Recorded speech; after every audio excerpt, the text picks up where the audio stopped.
అని కూడా దేవుడే దేవుడుగా ఉండే రీతిగా వారిని దేవుడు కనుగొని దేవుడు వారితో దేవుడు మాట్లాడుతుగా చేస్తున్నాము. మీ కుటుంబంలో ఉన్న ప్రతి ఒక్కరి పేరు తలంచుకోండి. వారు మంచి దేవుణ్ణి వాళ్ళు ఎరిగే రీతిగా, వారు దేవుణ్ణి కనుగొనే రీతిగా, దేవుని కార్యంలో అద్భుతాలు వారి జీవితంలో జరిగే రీతిగా దేవుడు ఎవరో వారు తెలుసుకోవాలి. యేసునామములో దేవుడు గొప్ప విడుదల దేవుడు ఇయ్యాలి. యేసునామములో వారి కన్నులు వారి నేత్రములు దేవుడు తెరవజేయాలి. యేసునామములో వారి రక్షకన్నరల పోషకిని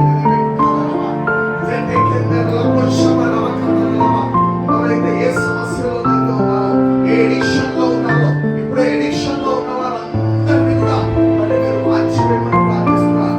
అపవాది యొక్క ట్రాప్ లో ఎవరైతే ఉన్నారో, ఏ బంధనంలో అయితే ఉన్నారో, ఏ సమస్యలో అయితే ఉన్నారో, ఇప్పటి వరకు వారికి మీరు ఎవరో తెలియని వాళ్ళు ఎదుర్కొంటున్నారు. అనేకులు నశించుకుంటున్నాయా, అనేకులు కోతిలోకి వెళ్ళే వాళ్ళే, అనేకులు మరి అబ్రహాము దేవుడను, ఇస్సాకు యాకోబు దేవుడను అని ఏ రీతిగానైతే మీరు పరిచయం చేస్తున్నారో మరి వీరిని బట్టి, మరి ఇక్కడ వచ్చిన వీరిని బట్టి మరి మీరు ఎవరో వారికి తెలియజెప్పండి. వారితో మీరు మాట్లాడి వారిని మరి మంచి మార్గంలో వారిని నడిపించమని ప్రార్థిస్తూ యేసుక్రీస్తు నామములో ప్రార్థిస్తున్నాం తండ్రి. మీ మధ్యలో దేవుడు ఉంటాడంట.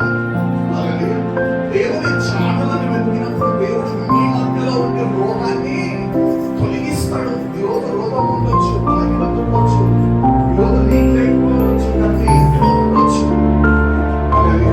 దేవుని మందిరానికి వస్తే నాకేం లాభం అనుకోవచ్చు, కానీ దేవుడు ఏం చేస్తాడు? మీ మధ్యలో ఉండి రోగాన్ని స్వస్థపరుస్తాడు, విడుదల దేవుడు ఇస్తాడు. ఈరోజు ఏ విడుదల కొరకైతే మీరు వచ్చిందో ఇప్పుడే ఆ విడుదల దేవుడు కలగజేయగా చేస్తున్నాము. ఏ బలహీనత, ఏ రోగంతో అయితే మీరు సఫర్ అవుతున్నారో ఆ రోగాన్ని దేవుడు బాగు చేయగా చేస్తున్నాము. ఆ రోగం మీ మధ్యలో ఉండడానికి వీలేదు, మీ కుటుంబంలో ఉండడానికి వీలేదు. సీజనబుల్ డిసీజ్ ఏది కూడా నీ లైఫ్ లో ఉండడానికి వీలేదు. ఎటువంటి పెయిన్ నీ యొక్క లైఫ్ లో మీ కుటుంబంలో ఉండడానికి వీలేదు. మరి ఏ బలహీనతల్లో అయితే ఉన్నారో ఆ బలహీనతలన్నీ కూడా వేర్లతో సహా తొలగిపోనిగా చేస్తున్నాములో విడుదల దేవుడు కలగజేయగా చేస్తున్నాములో. ఏ బలహీనతలు అయితే ఉన్నాయో ఆ బలహీనతలన్నీ దేవుడు తొలగించగా చేస్తున్నాములో ప్రార్థిస్తున్నాం తండ్రి. అమ్మాయితే ఇంకా రక్షణ రాలేదో వారికి మారు మనసు హృదయం అయ్యే రీతిగా, మారు మనసు హృదయము దేవుడు కలగజేసే రీతిగా దేవుడు వారితో దేవుడు మాట్లాడునుగా చేస్తున్నాము.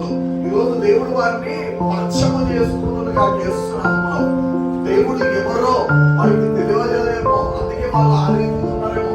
కానీ దేవుడు ఏంటి అని వారు తెలుసుకునే రీతిగా దేవుడు వారితో మాట్లాడదు కాక, వారి ప్రయాణంలో దేవుడు మాట్లాడదు కాక, వారు ఎక్కడ ఉన్నారో వారితో దేవుడు మాట్లాడదు కాక, వారు నిద్రపోతున్న వారిలో వారిని దేవుడు కలలో దేవుడు పరిచయముగా చేస్తున్నాము. ఎంతో మంది రక్షణ లేని వారు ఉండొచ్చు మీ ఫ్యామిలీలో. ఎంతో మంది ఎన్నో సమస్యలలో కూడుకుపోయిన